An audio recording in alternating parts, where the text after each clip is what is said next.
നാട്ടിലെ പത്രങ്ങളും പാപ്പരാസികളും എന്നെ കുറിച്ച് എഴുതി അർമാദിക്കുന്നത് കണ്ട് ആസ്വദിക്കാൻ സെലിബ്രിറ്റി സ്റ്റാറ്റസ് ആഗ്രഹിക്കുന്ന യൂഷ്വൽ സൈക്കോപാത്ത് അല്ല ഞാൻ. എന്റെ കഥയും എന്റെ പ്രതികാരവും എല്ലാം എന്റെ സ്വകാര്യതയാണ്. ഈ ലോക്സഭാ തെരഞ്ഞെടുപ്പിൽ കേരളത്തിൽ എൻഡിഎക്ക് എത്ര സീറ്റ്? 2 സീറ്റ് നേടണം എന്നുള്ള നിലയിലുള്ള പരിശ്രമമാണ് ഞങ്ങൾ നടത്തുന്നത്. സോമനങ്ങളുടെ കോൺഫിഡൻസ് കാണുമ്പോഴാണ് എനിക്കൊരാശ്വാസം. അത് മോൾക്ക് കോൺഫിഡൻസിനെ പറ്റി അറിയാനിട്ടാ. പ്രധാനമന്ത്രി തന്നെ അത് പരസ്യമായി പറഞ്ഞിട്ടുള്ളതാണ്.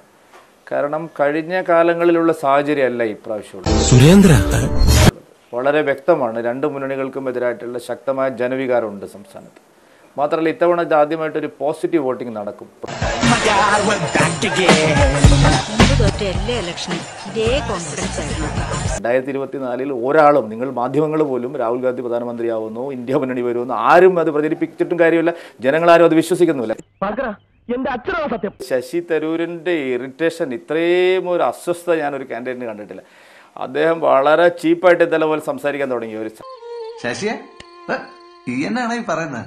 നമ്മളൊക്കെ സാധാരണ തെരഞ്ഞെടുപ്പിൽ മത്സരിക്കുമ്പോൾ രാഷ്ട്രീയം പറയും, പക്ഷെ സ്ഥാനാർത്ഥികളെ കുറിച്ച് അങ്ങനെ പറയില്ല.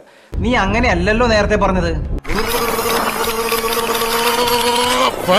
രാഹുൽ ഗാന്ധി പ്രധാനമന്ത്രിയാവുമെന്ന് പറയാത്ത സർവേ ഏതാ ഉള്ളത് കഴിഞ്ഞ തവണ? രാഹുൽ ഗാന്ധി പ്രധാനമന്ത്രി ആവുമെന്നാണ് മനോരമ സർവേ കഴിഞ്ഞ തവണ പറഞ്ഞത്. ഇന്നലെ അദ്ദേഹം വളരെ മോശമായിട്ട്, അപ്പൊ അത് ആ വെപ്രാളമാണ്. അതായത് രാജീവ് ചന്ദ്രശേഖരന് വേണ്ടി ആളിറങ്ങുന്നില്ല എന്നൊക്കെ പറയുന്നത് ആ ഒരു പ്രചരണമാണ്. അതന്നത്തെ ചോരത്തിളപ്പിന് ഇപ്പൊ എന്ത് ചോര തണുത്തു പോയാ? തണുത്ത് മരവിച്ചു എന്ന് പറയുന്നതാവും ശരി. ഞങ്ങൾക്ക് വളരെ ശക്തമായിട്ടുള്ള എണ്ണയിട്ട യന്ത്രം പോലെ പ്രവർത്തിക്കുന്ന ഒരു സംഘടന മിഷണറി ഉണ്ട്. അതുകൊണ്ട് അതിന് ബാധിക്കില്ല. നിന്റെ അഭ്യാസം തമിഴ്നാട്ടിലല്ലാതെ നടക്കൂ. ധൈര്യം ഉണ്ടെങ്കിൽ ഇന്ത്യയിലേക്ക് വാടാ. അപ്പ കാണിച്ച ഉമ്മച്ചൻ ആരാണ്? മഞ്ചേശ്വരത്തേക്ക് മത്സരിക്കുമ്പോൾ വളരെ ചെറിയ വോട്ടിനാണ് പരാജയപ്പെട്ടത്. കഴിഞ്ഞ തവണ പത്തനംതിട്ടയിൽ വലിയ വോട്ട് 2,97,000 പരം വോട്ട് സമാഹരിച്ചു. അങ്ങനെ ഒരു ഫൈറ്റ് കാഴ്ചവെച്ച ആളാണ്. പക്ഷേ അത് നീ ഇങ്ങനെ ചൂഷണം ചെയ്യില്ലേ രാജാ? അപ്പോൾ താങ്കൾ ഇത്തവണ BJPക്ക് അതുപോലെ ഉള്ള അത്തരത്തിലുള്ള അഡ്വാൻറ്റേജിൽ ഉള്ള ഒരു സ്ഥലത്തല്ല മത്സരിക്കുന്നത് എന്നുള്ളത് വിഷമമുണ്ടാക്കുന്ന കാര്യം. ചുമ്മാതല്ല ഇയാളെങ്ങനെ ആയിപ്പോയത്. നിങ്ങൾ എന്നെ അണ്ടർ എസ്റ്റിമേറ്റ് ചെയ്യുന്നുണ്ടാണ്.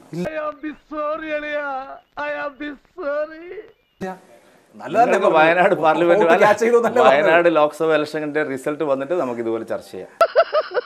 അത് കൊച്ചമ്മ പറയാതെ എനിക്കറിയില്ലേ. ഇത് കഴിച്ചു തിരിച്ചാ പിന്നെ ചിരി നിർത്താൻ പറ്റൂല. 1,00,000 വോട്ട് ഇതുവരെ കടന്നിട്ടില്ല. ആയിക്കോട്ടെ 2% വോട്ടിൽ നിന്ന് ത്രിപുരയിൽ നിങ്ങൾ 50% എത്തിയത്. സാർ, വയനാട് വോട്ട് ഇത്തവണ നിങ്ങൾ നോക്കും. നിനക്കതൊക്കെ എങ്ങനെയാ സാധിക്കുന്നത്? ജനങ്ങൾക്ക് സ്വതന്ത്രമായി ചിന്തിക്കാനുള്ള കഴിവുണ്ട്. ഇന്ത്യ എൻ്റെ മാതൃരാജ്യമാണ്. എല്ലാ ഇന്ത്യക്കാരും എൻ്റെ സഹോദരി സഹോദരന്മാരാണ്. അതൊക്കെ ബാക്കി നമുക്ക് ചർച്ച ചെയ്യാം. നിങ്ങൾ നോക്കിക്കോ. ശരി, ഓൾ ദി ബെസ്റ്റ്. പോയിട്ട് ചില അത്യാവശ്യം ഉണ്ട്.